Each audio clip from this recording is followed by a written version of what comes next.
Have you ever stopped to think that maybe, just maybe, some of those everyday sayings you hear might be hiding an ancient secret? Well, in Egypt, there are these bits of folk wisdom, things passed down for generations, that are actually a kind of roadmap, a calendar of the seasons, hidden right there in plain sight. Okay, just listen to this one about a month called Amshir. It talks about a wind so fierce it could, and I quote, take the old woman and fly away. I mean, what a vivid way to describe a really specific, kind of chaotic time of year. Or how about this one? It describes a cold so biting that it makes even a young, healthy woman hunch over just to stay warm. That's a feeling a lot of us can probably relate to in the middle of a deep winter freeze. And then you have a proverb like this. So simple, but it's just filled with this sense of promise. It's a clear signal that it's a time of abundance, when the fields are finally ready to give back. So, you see, these aren't just random, quaint old sayings about the weather. Nope, they are incredibly precise markers in a system for keeping time that is literally thousands of years old. So, what is the secret code that they're all pointing to? Well, it turns out these proverbs are a living, breathing connection to one of the oldest and frankly most accurate calendars in the world, a kind of blueprint for the year, drawn up by the ancient Egyptians themselves.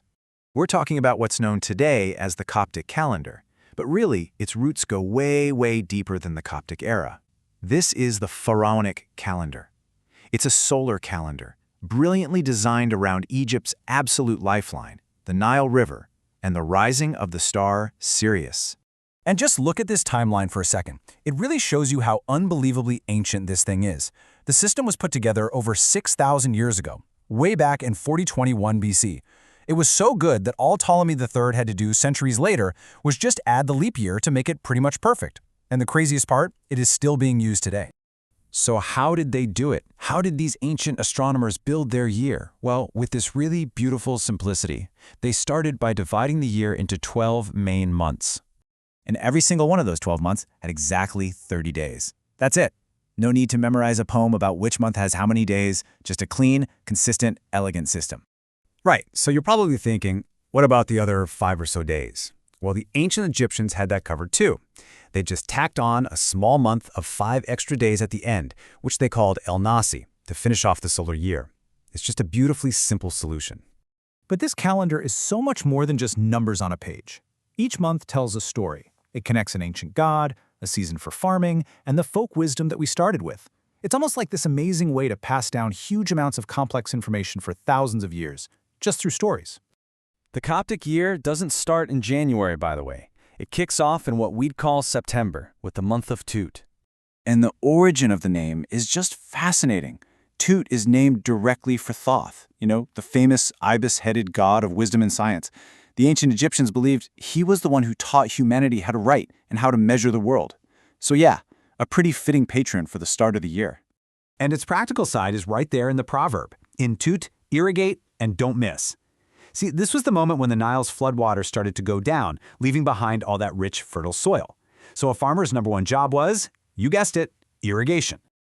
Okay, let's jump forward a few months to Kayak. This lines up with our December and early January, and it is known for being the real heart of winter. The name Kayak actually comes from an ancient phrase that means spirit upon spirit.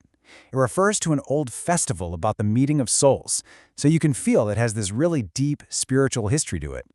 And the proverb for Kayak just captures that feeling of the shortest days of the year perfectly. Your morning is your evening, you get up from breakfast to prepare your dinner. I mean, anyone who's lived through a real winter knows exactly what that feels like. Then comes Amshir, which is probably the most infamous month in the whole Coptic calendar. It's famous, or infamous, for its wild, totally unpredictable weather. And that's not just a coincidence. The name Amshir is a direct echo of Sekher, the ancient Egyptian god of storms. So the personality of the month is literally baked right into its name. Which brings us right back to where we started, to one of our first proverbs, Amshir, the father of many whirlwinds. So the folklore isn't just describing the weather, it's actually remembering the ancient god who was said to be in charge of it. And believe it or not, this pattern is there for every single month, from Baouna, named for the god of the harvest, to Abib, the month of flames. Each one is like this perfect time capsule of mythology, meteorology, and agriculture, a brilliant way to remember how to survive. So, the big question is, how did this ancient pharaonic system manage to survive for more than 6,000 years, to become part of the living, breathing culture of modern Egypt? Well, it survived on two parallel tracks. For thousands of years, it was the go-to guide for Egyptian farmers, the fellahin, who totally depended on its predictable rhythm for planting and harvesting. But maybe its greatest protector was the Coptic Orthodox Church, which adopted this ancient calendar to set its entire religious year, preserving it perfectly right into the modern world. You see, in the end, the Coptic calendar isn't just some dusty old artifact. It's a living story of identity, a clockwork of divine myths and earthly jobs that's still ticking today. And it really makes you wonder, doesn't it? What other pieces of ancient genius are still hiding in our own proverbs, our traditions, and the rhythms of our daily lives, just